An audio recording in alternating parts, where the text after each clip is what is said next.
Today we're going to talk about the 7 mistakes first-time home buyers make, and we're starting now.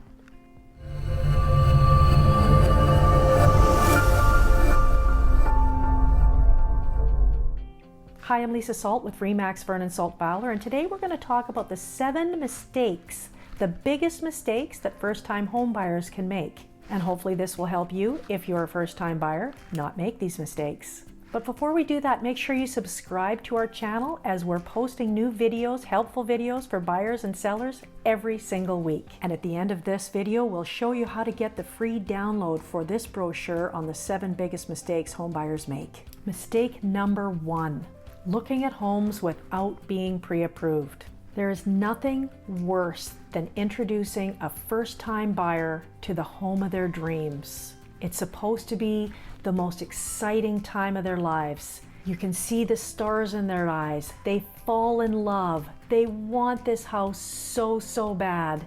And then they find out the bank won't give them the money.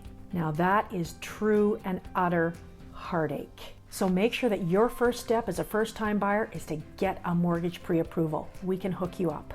Number 2, not having enough money in the bank. You have to make sure you have enough money to close at the end of the day. You don't want to get to closing date and all of a sudden you have to play the lawyer and you're broke. Usually before you get your mortgage, the bank will require that you have 1.5% saved up for closing costs. So 1.5% of the purchase price. So you need your down payment. You need money for things that are going to be out of pocket in the process, like your home inspection, and then you need that 1.5% for closing costs.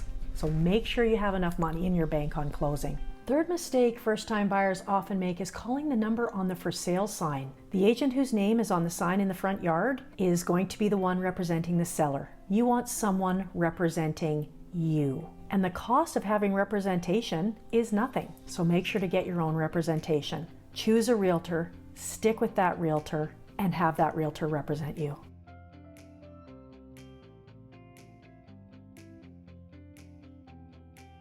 Number 4, failing to understand the true cost of home ownership. You want to have some extra cash available if something goes wrong. When you were a renter, the landlord looked after things like the leaky faucet or the leaky roof. Now you will have to pay your mortgage, all your utilities, homeowners insurance, property taxes, and then you also have to fix things when they break. So make sure you have a little bit of extra cash set aside to look after those contingencies. Number 5, expecting to find a home that has 100% of the features you want. Sometimes people let a perfectly good house go by because it didn't have 100% of everything. Let me tell you, it's almost unheard of to find 100% of what you're looking for. Maybe 75% if you're lucky. So you have to really look at your wants. What are your wants and what are your absolute needs? You don't need to compromise on the needs. However, if the needs are something like, I need a fenced yard, well, that's something that can be added at a later date. If the otherwise perfect house comes along and it doesn't have a fenced yard, but it has a big yard and it's perfectly fenceable, then build a fence. Or if it doesn't have a swimming pool and you want a swimming pool, that's something that can be added.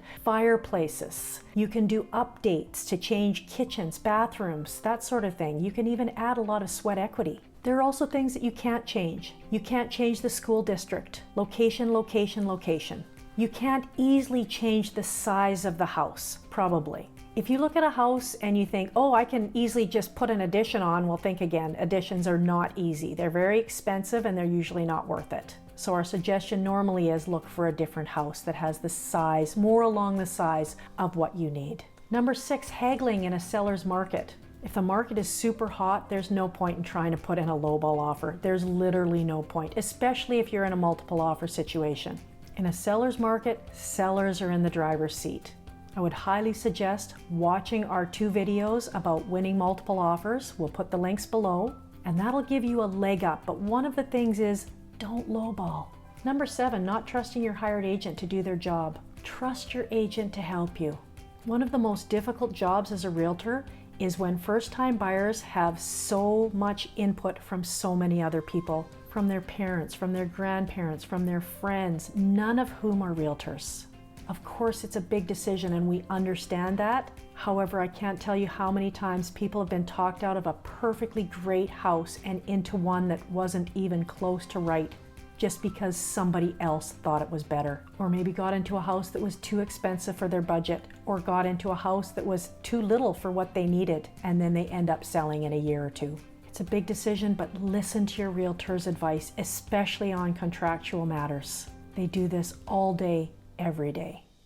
Be sure to download our brochure about the 7 mistakes first-time buyers make and all the best of success in your first-time home buying journey.